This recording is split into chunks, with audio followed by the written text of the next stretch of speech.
What's going on, everybody? It's your boy Rudy Rodriguez Showmont here. Hurricanes Unfiltered, powered by Come On Now, the podcast. Hit the like button, subscribe to the channel, ring the bell, leave your comments, man. I just got home, 2 o'clock in the morning. I did an immediate reaction from the stadium.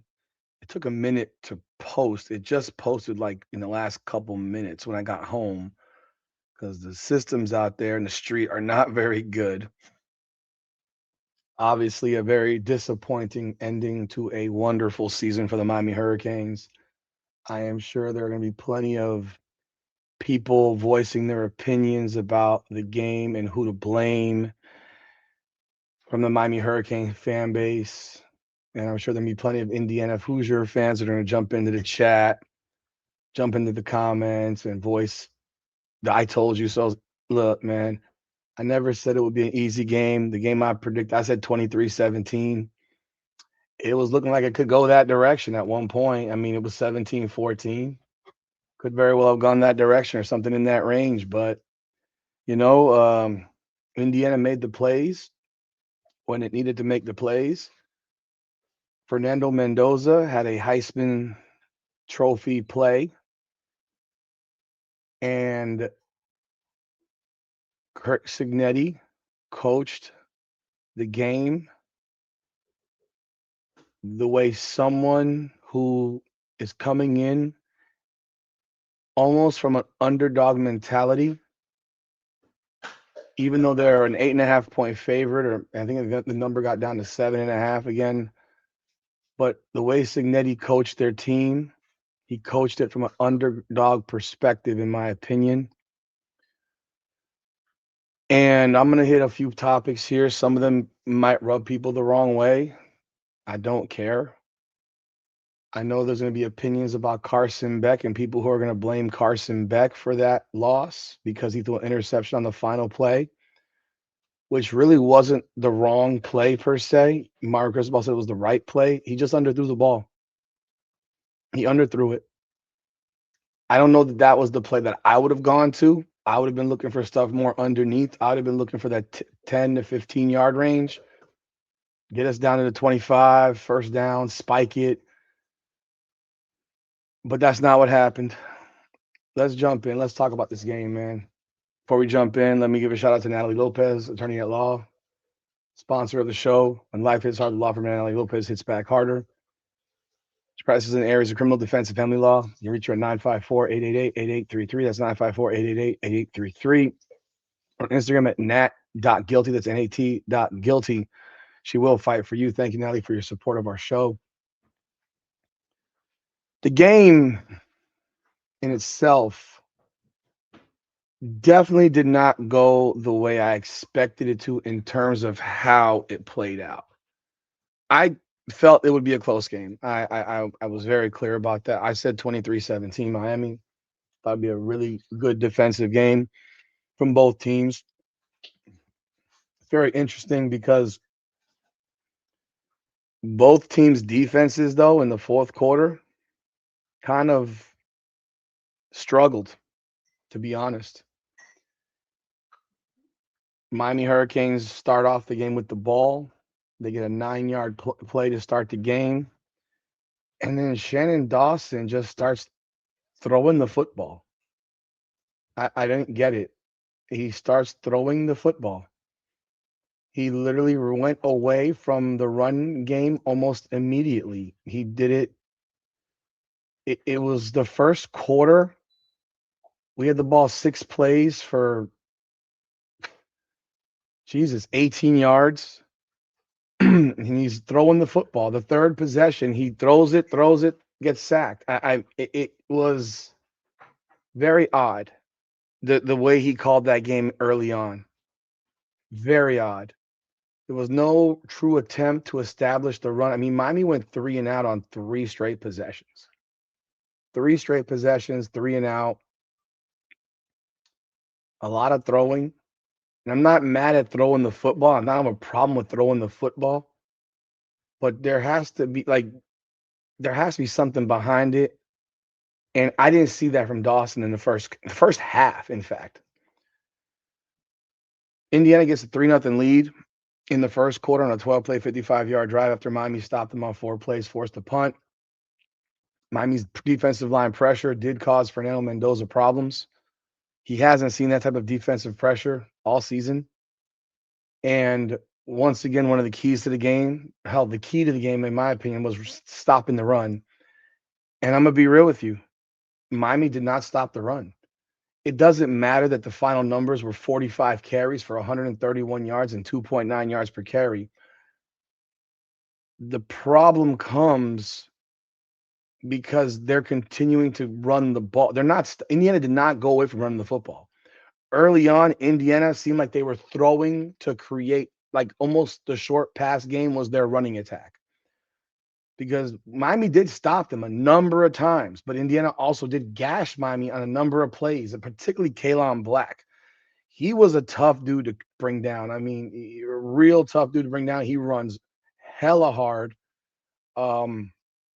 And he gave us problems. He gave us problems, dude. I mean, dude is 24 years old, 24 years old. He's a grown man. And he runs like a grown man. And he gave us issues. He finished with 17 carries, 79 yards. Miami bottled up Roman Hemby for most of the game, 19 for 60. I mean, we did a solid job on their running game, but not a great job. Miami never really established a run. 21 carries, 110 yards. We threw the ball 32 times. So 53 plays. This was the most unbalanced Miami's been pretty much all season. Whereas Indiana, 27 passes, 45 runs. Now 7 of them were Mendoza. Malachi Toney had a great game. 10 catches, 122 yards, a touchdown. Mark Fletcher had 17 carries, 112 yards, and 2 touchdowns. But that first half, man, it was hard to watch. Hard to watch. Final possession of the first half, Miami went to some tempo and moved the ball. And but let me bring it back a little bit. It's 3-0, and Indiana takes the possession, goes 14 plays, 85 yards, make it 10-0. And I gotta tell you right now, Miami did not play a clean game. Really, that's what it came down to. Miami did not play a clean game. 7 penalties, 60 yards. Now Indiana finished with 5 for 38. And they had one penalty that really hurt them that could have cost them the game. It didn't, but it could have. And it would have been really ironic if the team that's always playing so clean had a penalty cost them the game. And it was this close to happening. But Miami's penalties came at the worst times, in the worst situations. You have a block in the back or hold penalty on a punt where we got the ball at the 40 and someone randomly commits a holding. I mean, it must have been 15 yards behind the play. And that was early in the game after we forced a punt. After we forced Indiana's first punt, we could have had the ball at the 40-yard line. And instead we get a holding call on Pruitt that brings us back from the would have been like the 41-yard line and brings us back to the 23. That was dreadful. That penalty hurt so much. We've got the energy. We stopped them. The ball's at damn near midfield. And you commit that penalty.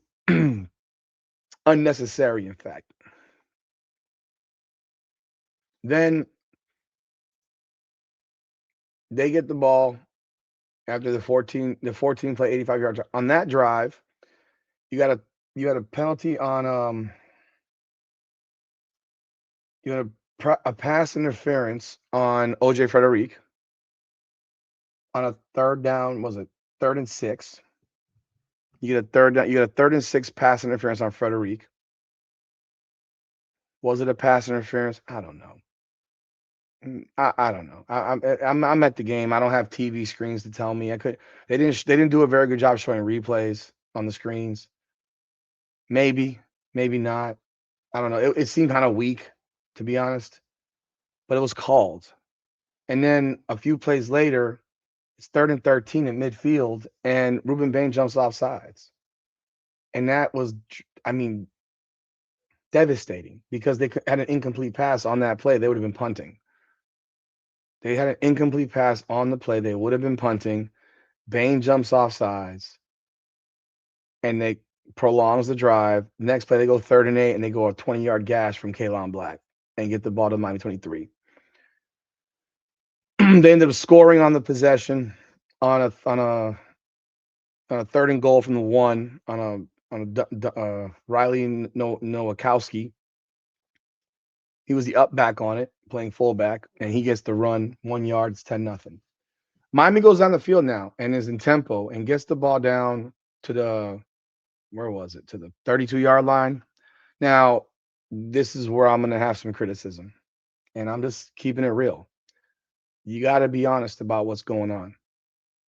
We're finally moving the ball. In fact, we went for it on 4th and 1 from our own 34 in this possession. If you're going to go for it on 4th and 1 from your own 34 because you feel the game slipping away, and you just ran a play that got you 6 yards on 3rd and 8, that made it 4th and 2 from the 32-yard line. You're dealing with I was at the game. It was windy. Was it really badly windy? No, but it was chilly. It was in the 50s, and it was chilly out there. There was a bit of a wind at times, but I don't think the wind had anything to do with it. 4th and 2, I'm going for it, bro. I'm going for it. I gotta put up a touchdown. Miami went tempo and moved the ball, and when they went away from tempo, they had a harder time moving the ball. That's just a fact. It was very interesting. Indiana made a point to have a bunch of dudes in the box. They stuffed the box. They were going to dare Miami to throw the football, and that's fine. And Miami broke off runs. We didn't not break off runs, but it was just a very unevenly called game by Dawson to me. And people can disagree with me. I thought he called a very uneven game. I thought the first quarter and a half was just an abomination the way he called it. I got no other words for it. It was an abomination how he called that game. The first quarter, first 25 minutes. But 4th and 2, and you let the clock run down from 109 to 33 seconds. And hell, Indiana didn't even call timeout, and they had a timeout. They could have. They chose not to. A little surprised they didn't, actually. But on 4th and 2, they send out Carter Davis, and he misses the field goal from 50. So now Miami's trailing 10-0 at the break, and Indiana's going to get the ball to start the second half. Game's not over, but you better make some adjustments in the break. And they did. Look, they did. You got to give them credit. They made adjustments. There was differences in what we ran, how we ran it. We forced a punt on the first possession. We get the ball at damn near midfield, 43-yard line, 38-yard line. And on 2nd and 5, Mark Fletcher goes around the right side, untouched. I mean, completely untouched. Beeline for the end zone. It's 10-7. 11 minutes to go in the third quarter, and the place is erupting. Place is going crazy. And look, this was a home game for Miami, but I got to tell you this, Miami fans, I got to be real with y'all because you know how I roll. I keep it real. I keep it 100 at all times. I don't fucking pull punches. Indiana had more people in there than we did. Indiana took over our fucking building. And I'm going to be real, that's embarrassing. That's embarrassing. I don't care how much those fucking tickets cost you. I can't tell people how to spend money. I can't. It's none of my business. How you spend money is how you spend money, bro. But I'm telling you this without a shadow of a doubt, without any hesitation in my voice. The Miami fans, y'all let these dudes down. There was a large amount. There was about, I would say, okay, I'm gonna put it this way. I think the Miami fan base was louder than Indiana's. When Indiana scored, it was loud. When Miami scored, it was outrageous. It was loud. But I do believe that Indiana probably had more than 50% of the fans in that building. I think the marketing strategy of the Miami Hurricanes to tell the fan base to wear orange I thought was stupid. I thought that was real dumb because I couldn't tell who was what. I wore white. I don't have a I don't have an orange jersey, and I'm not. I mean, I just don't. I don't have an orange jersey. I got an orange T-shirt, but I wasn't gonna wear an orange T-shirt. And hell, I didn't even see that until like literally yesterday. Well, Sunday. But why would you tell people to wear orange when the other team's wearing red? It looked like a bunch of red in the stands. I couldn't tell. But but Indiana people came out in full freaking force, and you're playing in your backyard, and y'all don't buy tickets. I can't. I'm not going to criticize. I mean, I can't speak on people's money and financials. That's none of my business. But allowing Indiana people to come down here and take your building is freaking crazy. I gotta be honest, it's crazy. That said, Miami scores, makes it 10-7, and we are in the freaking game. We are here. We're here. We're in it. We force a punt,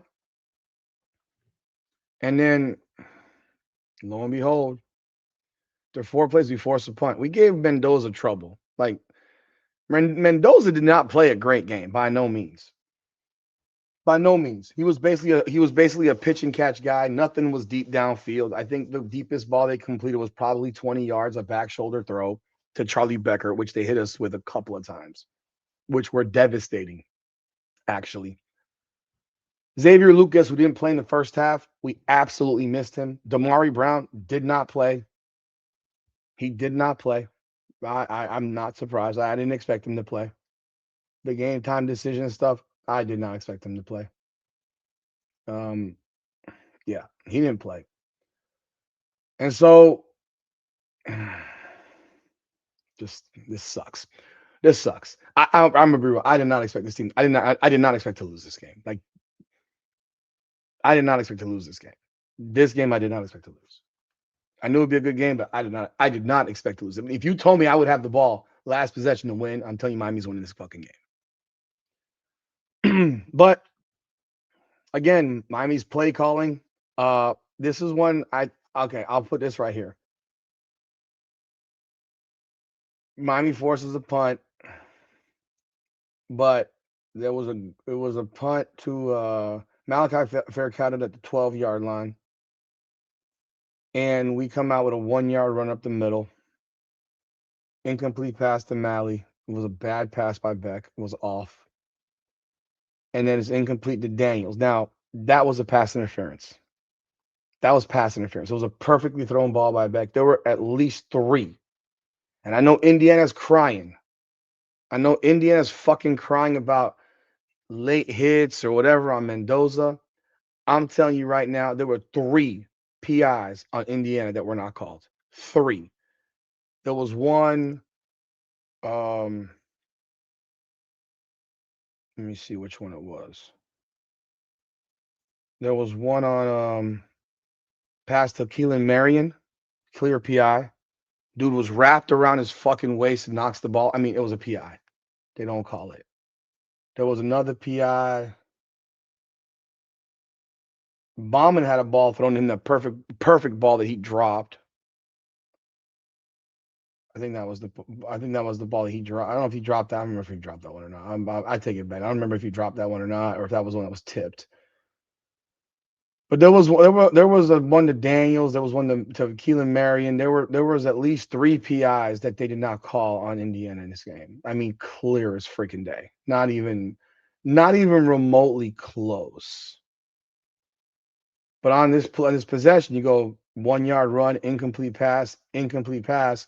That Daniels play was a PI to me, and Dylan Joyce gets the goddamn punt.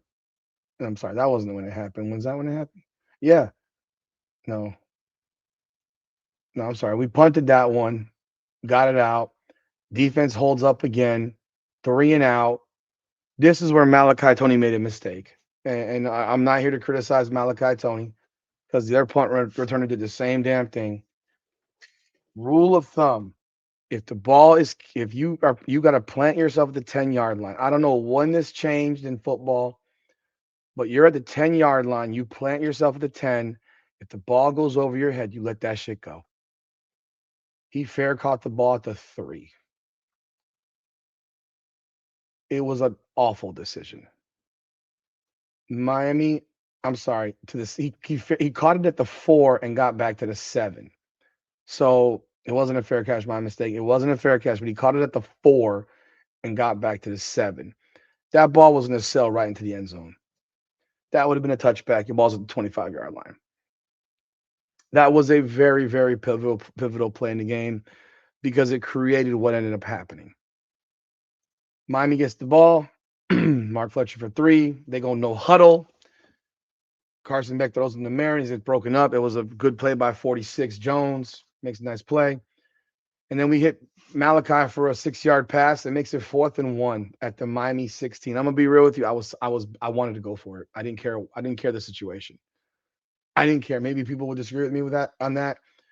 I didn't care about the situation. We needed to go for it there. That was the way I felt. It was 4th and 1. Go for it. Establish your dominance. Because I do believe that if Miami could have gotten this lead to get into Miami would have won this game. Like if Miami once Miami would have gotten this lead, Miami would have won this game. Except Dylan Joyce. I fucking despise rugby punting. I hate it. I don't know when football went in this direction to have dudes run to the right or run to the left, depending on what leg they kick with, take 3 steps right, and then kick the ball. When they decide to do these wide ass splits and all this shit, I don't know when it happened, but it happened one day. You started seeing it happening. Like, what happened to punters that just took 3 steps and boom, banged the ball away? Dylan Joyce ran into a block punt. He literally punted the ball into the dude's arm.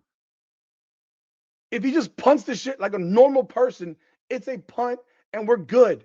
No, this guy runs the damn thing into a block punt, recovered for a touchdown, and Miami's down 17-7. And you're sitting here like, bro, the special teams mistakes the Miami Hurricanes made tonight. Remember we talk about clean game. Clean. You play clean, you win. You play clean, you win. And then after that, we're now 17-7.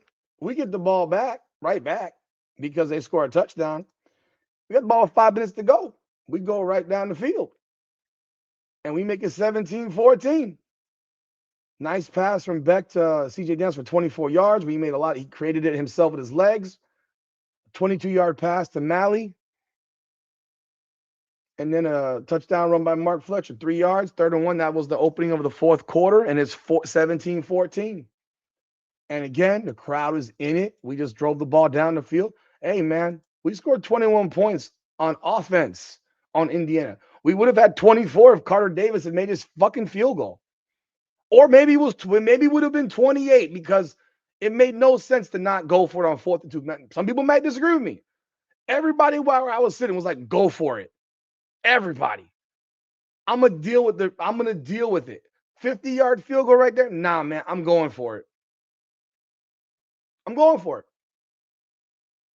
But it's 17-14, and here you go. Once again, an opportunity to make it end, to stop this team, get the ball back, and go get the lead.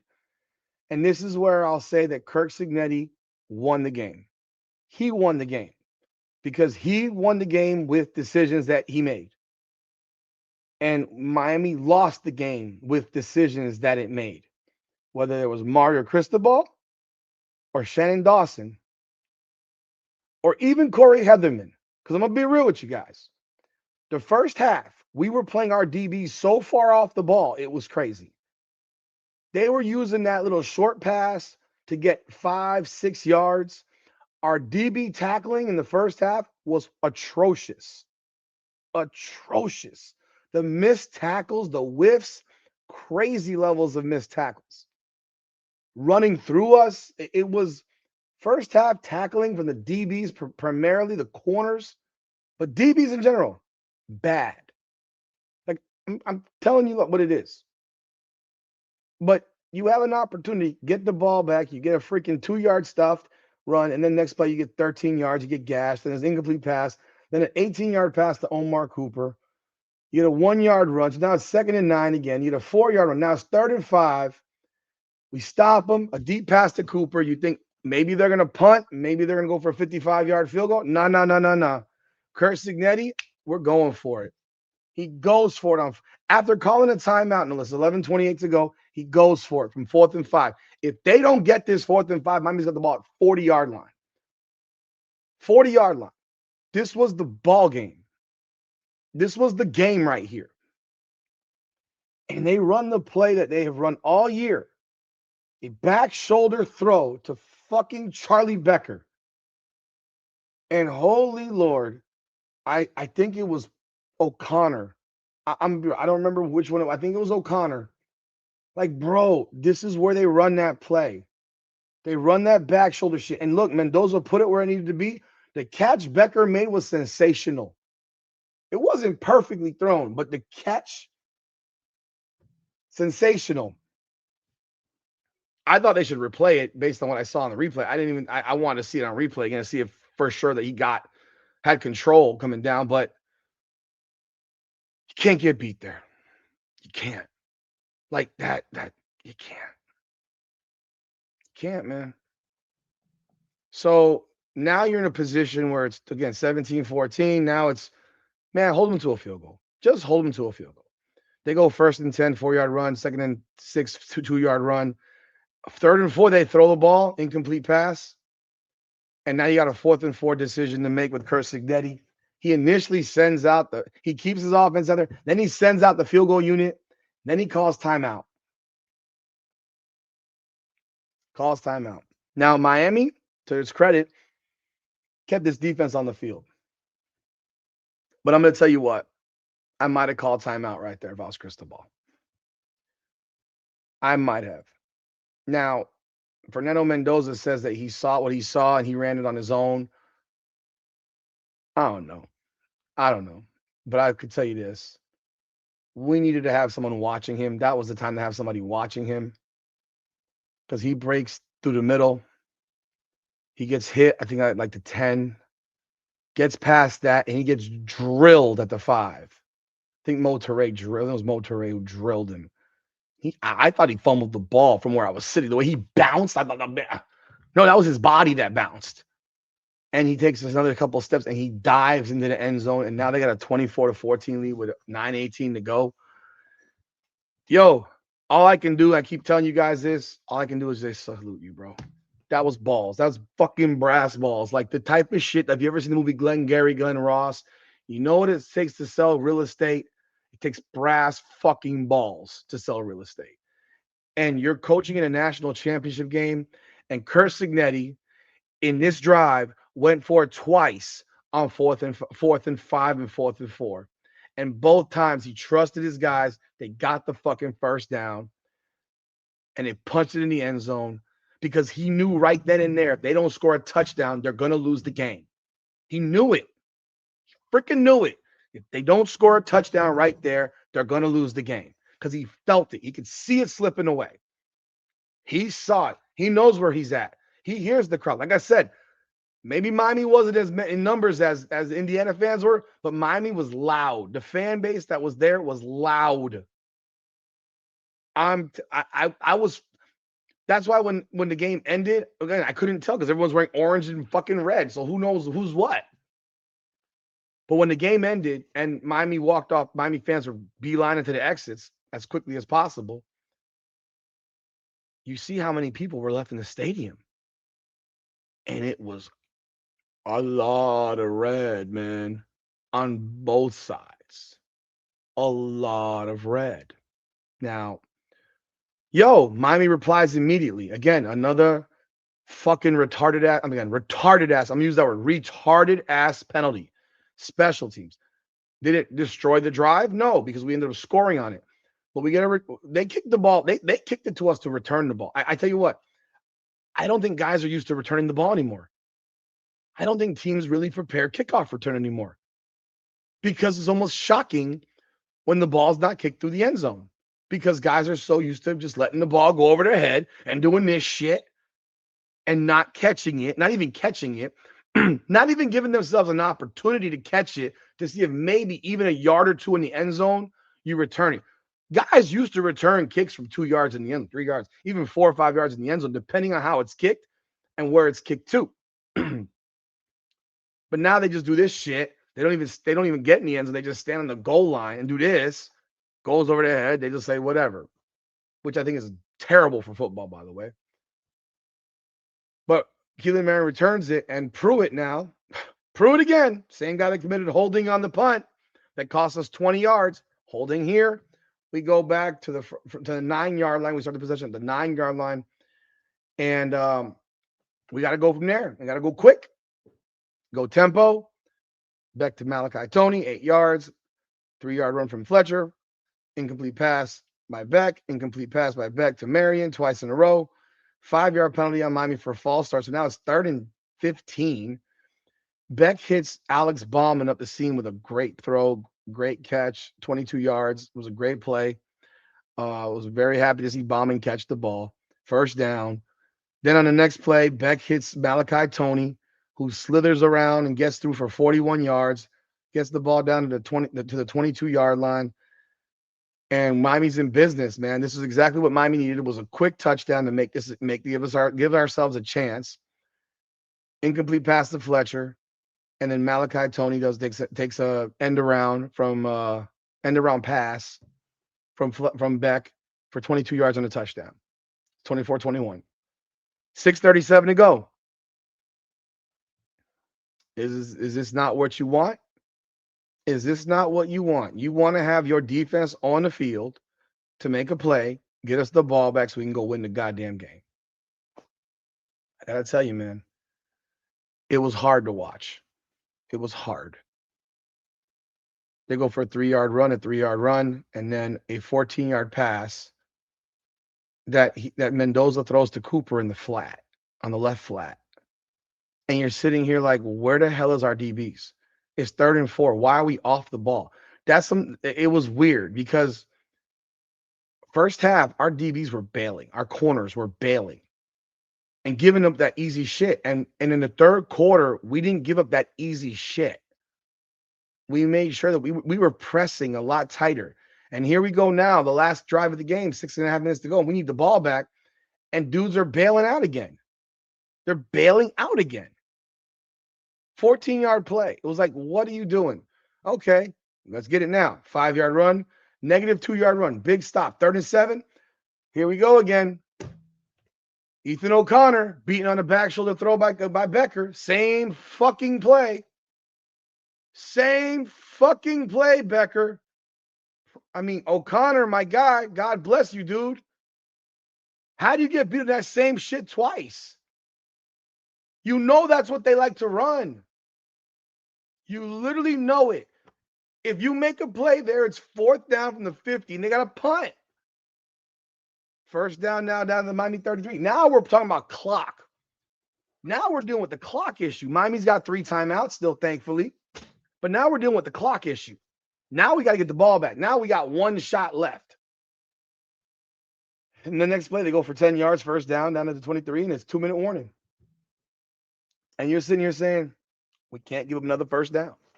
You cannot give up another first down. And on the first play, out of the 2-minute warning, they get 9. You're like, and I'm going to be real. Everybody where I was sitting, I was like, oh my God.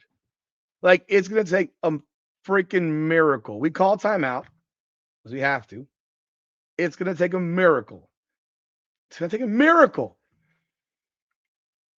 for us to stop this team 3 straight times on 2nd and 1, 3rd and 1, and 4th and 1. It's like a miracle. And God, lo and behold, miracles happen. And God granted us an opportunity. Obviously, I'm just being very, very sarcastic. But we were granted an opportunity when the cleanest team in football committed a false start and pushed them back 5 yards and made it 2nd and 6 over 2nd and 1. They gave us life. They gave us another life. And then our defense locked up, stopped them to a 1-yard run. I really thought on 3rd down that they would throw the football. I'm going to be real. I thought Indiana would throw the football. They did not. They did not. They ran the ball back-to-back with Hemby and Black, stuffed them both times, forced a field goal from 35 yards. They make it. It's 27-21, and we have a ball with 142 to go, and an opportunity. If you told me that I had an opportunity to win this game on the final possession with 2 minutes to go and got to go 75 yards to score, the way we moved the ball in the second half on their ass, and that's why I know we made some adjustments offensively. But man, that first half, it's rough. You can't fall behind 2 scores to a team like this. You can't. And I said it myself. If Miami goes up 14-0, Miami's going to win the football game. And yet we still had an opportunity to win this game.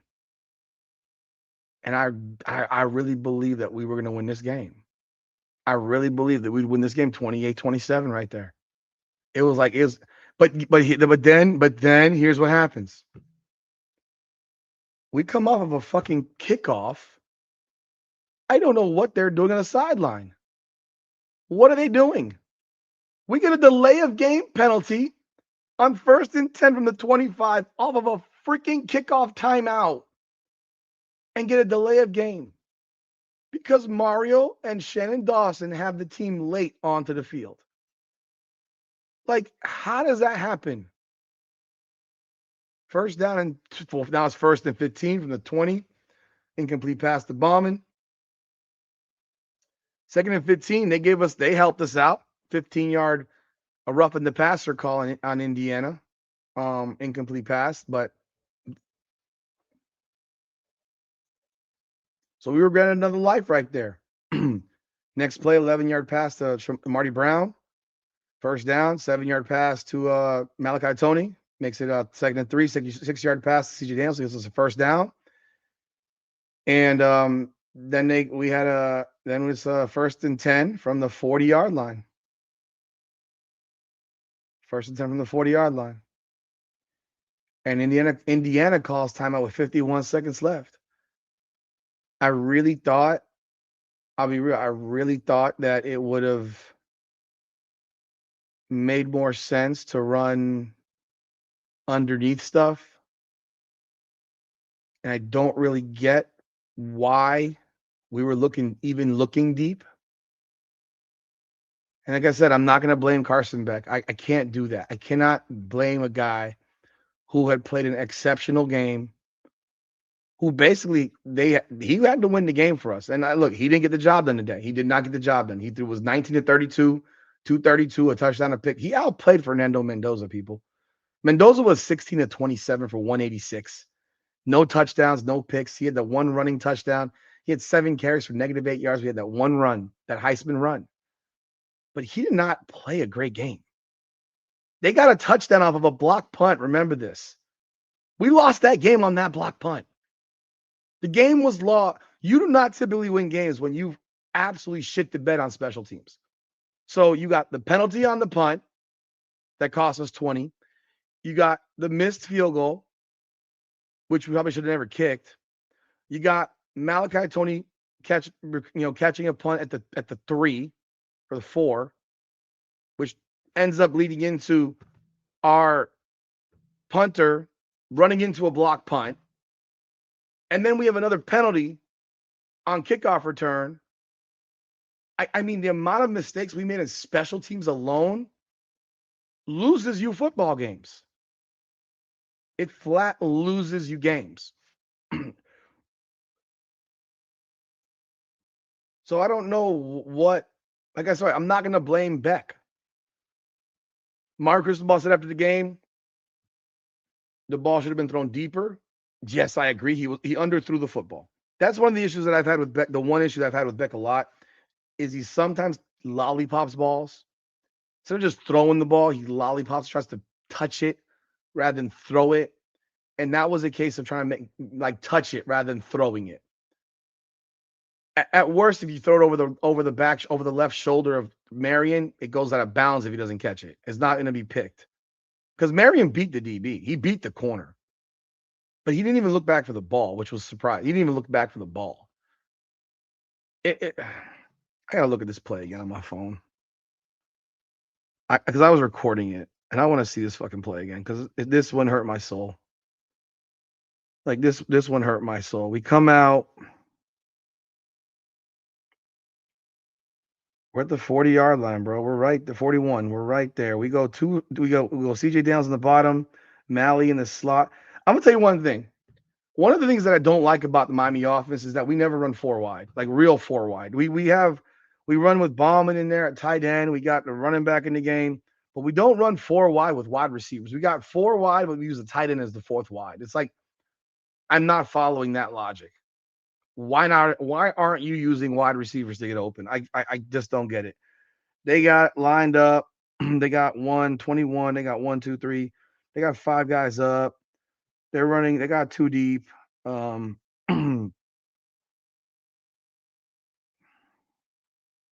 they got Malley on a line. I don't know if 17's a linebacker or not. I don't think he is. I'm guessing he's probably a DB.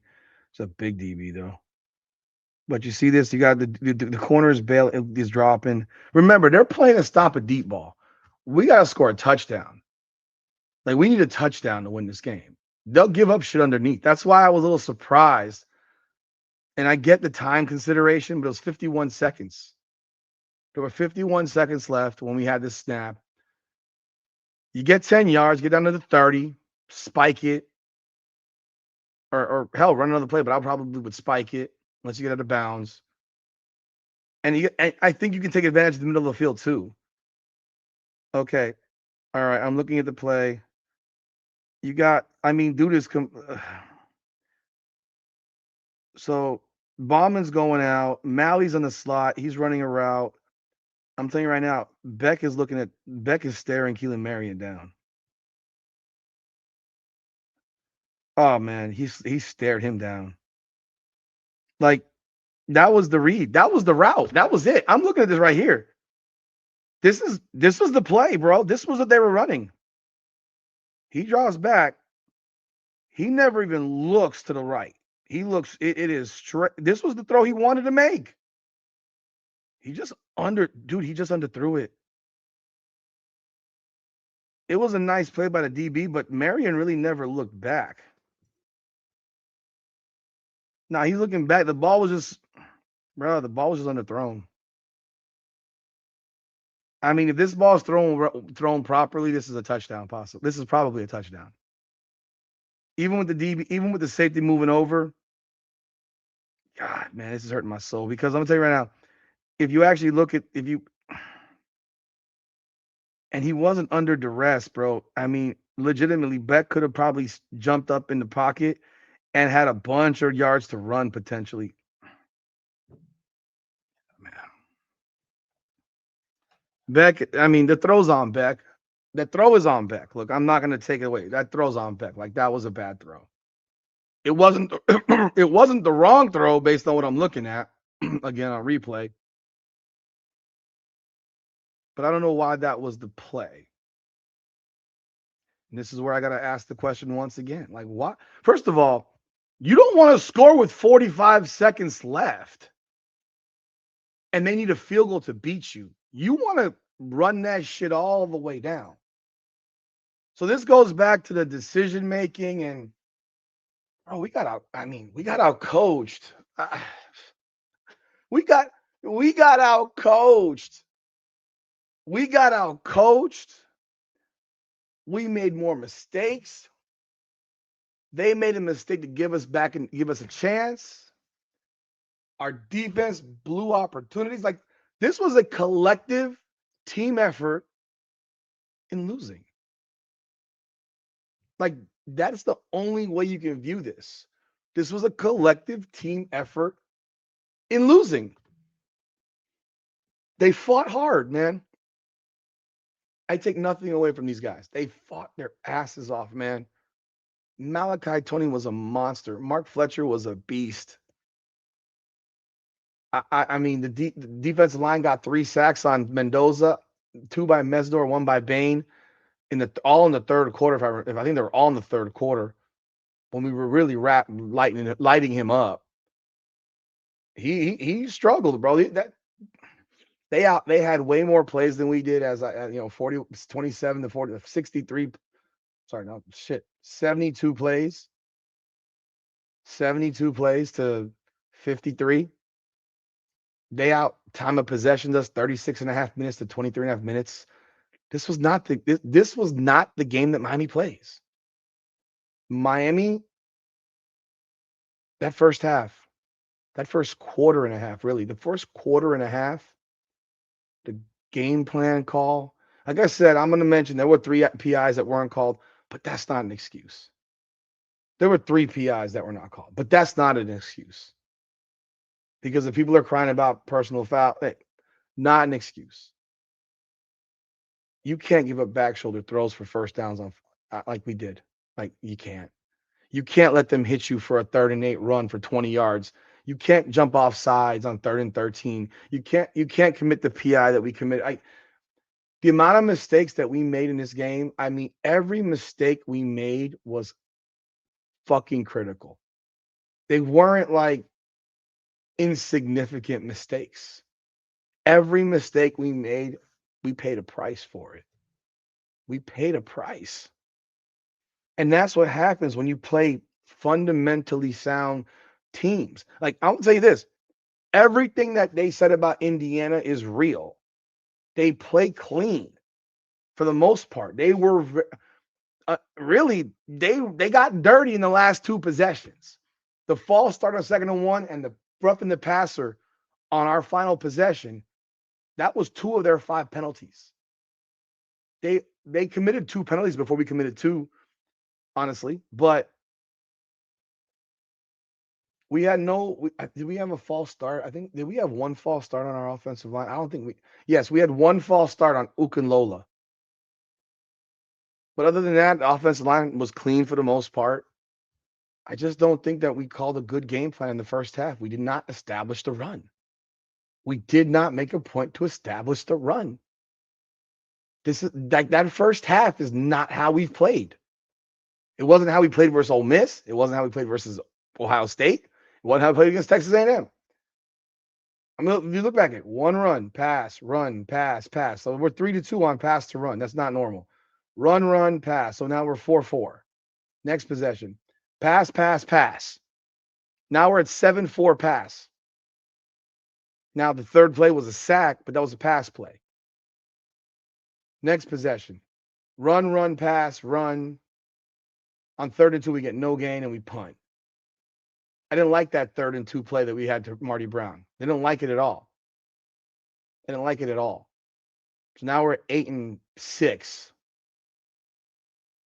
No, 8-7. Then in the damn next drive, run. Okay, now we're 10-8. But then it's pass, 10-10, run, pass. We were 11-11 in pass run in the first half. We only the ball 22 plays in the first half.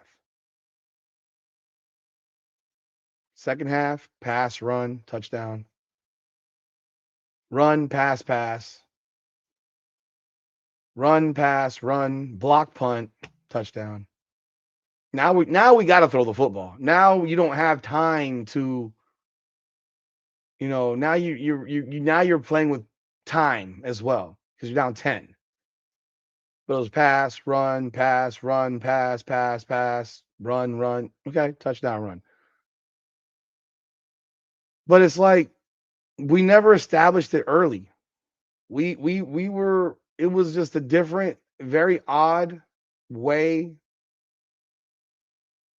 It was a very odd situation the way Dawson called this game, and people are if there's one person that you really be criticizing is Shannon Dawson's first half game call, and the decision on 4th down and 2 by Mario Cristobal to not go for it and settle for a 50-yard field goal. It didn't make sense to me. It genuinely did not make sense to me. Carson Beck says for it to end like that is hard. It's really tough, especially to battle that way we did in the second half, to have a chance to win at the end. It says a lot about us, but to lose it, it really hurts. I get it.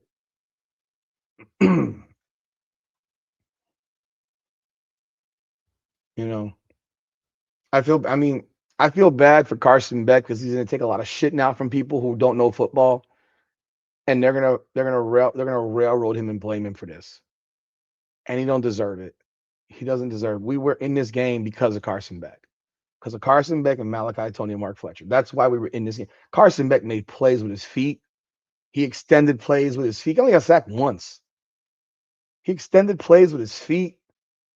He made throws down the field. He made some good throws. Yeah, was he perfect? No. He wasn't worse than Mendoza. Mendoza, both of them completion wise, just so you know, were way under their normal completion percentage.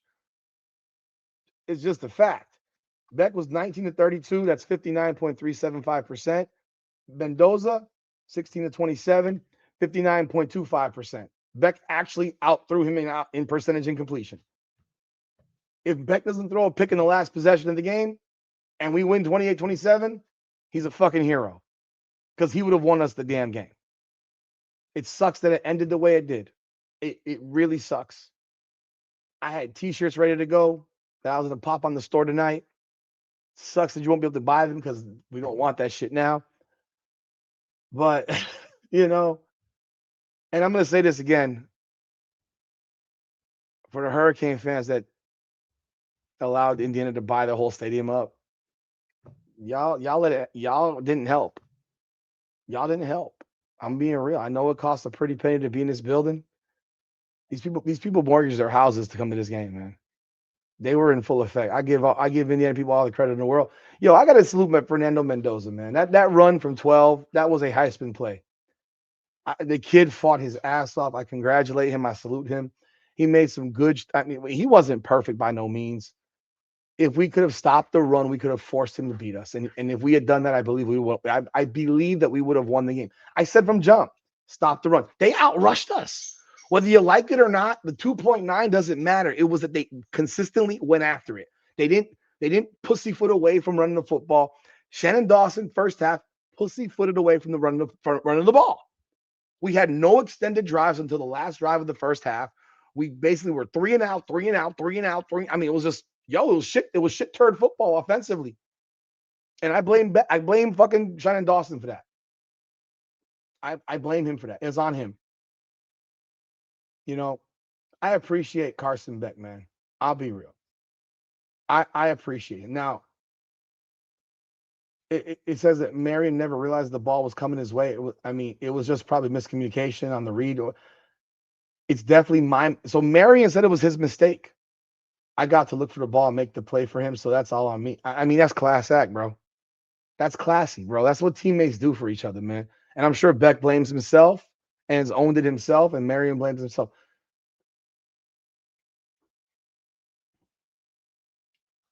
You know, I say thank you to the players, man. You guys fought. You made this such a joy. You guys made this a joy, man. And I appreciate y'all. I appreciate these players. They made this season a blast. And all you can do is tip your cap to Indiana and say congratulations, man. That's all. 16 and 0. I can talk all the shit in the world about they haven't. No, had they seen a pass rush like ours? No, they had not. They had not. And numbers at the end of the game, we outgained them by 25 yards. Beck outthrew Mendoza by 50. They outrushed us by 20. Never saw that coming. I thought we'd run for over 175 yards. We didn't do that. I especially thought we would do it after Fletcher busted that big chunk play. And then we kind of went away again. I was like, why? Like, I don't get it. Very, very frustrating, to say the least. But I also saw a coach who knew that if he didn't go for it on fourth down, his team was going to lose. And I saw another coach in the first half blink. I know people don't want to hear that. Maybe you do. I don't know. I thought Cristobal blinked in the first half. I think he blinked because I thought he blinked. Like, it's like you went for it on fourth and one from your own 34. Why the hell would you not go for it on fourth and two from their 32? Like, why? Why? 50-yard field goals are not chip shots. They're not chippies. It don't make sense. Now, post game, Mark Fletcher threw a punch at Tyreek Tucker from Indiana. I don't know what happened. I don't know why. Mark Fletcher is the nicest kid on earth. He is so nice. He was hugging Mendoza, smiling, telling me he's happy for him, proud of him, the whole nine. There was so much respect there. But this dude, 95, I don't know what this dude did, but he did that set Mark Fletcher off. Now, there's people now in chats and saying that this kid talked about Mark Fletcher's dad. I don't know if that's the case. I don't know how you would know that. But dude, he had to have said something. You know, oh, and then he's running away from Fletcher, by the way. Now he's running away from Fletcher. Like this big defense line is running from the running back. That's craziness. Like that's craziness. You're running from the running back. Like I don't know what was said. I don't know what was said. It had to have been some nasty shit to make Mark Fletcher throw a punch at you, bro. Had to be some nasty shit. By the way, the over-under was 48 and a half. It started at 47 and a half. Oh, I'm sorry. It started at 48 and a half. It moved down to 47 and a half. This shit was 48. Oh my God. Spread was, I mean, Miami covered the spread. For those of you who care about that shit. But we outgained their asses. Like, and yeah, the one turn we had the turnover, obviously, the one turnover in the game, but really it was that block punt, bro. We lost this game on special teams. I mean, we lost it in a variety of ways, but the most glaring way we lost this game was on special teams. Very disappointed in that. Very. That's it, guys. I appreciate y'all. I thank y'all. Y'all made it a great, fun football season for me. Jumping on board next year, I'm gonna be doing it a lot differently than I did this year. I'm gonna be having uh, every game doing a live stream, whether I'm in the stadium or not. I'm always gonna do a live stream for every single game. One from the stadium, one from here when it's on road games.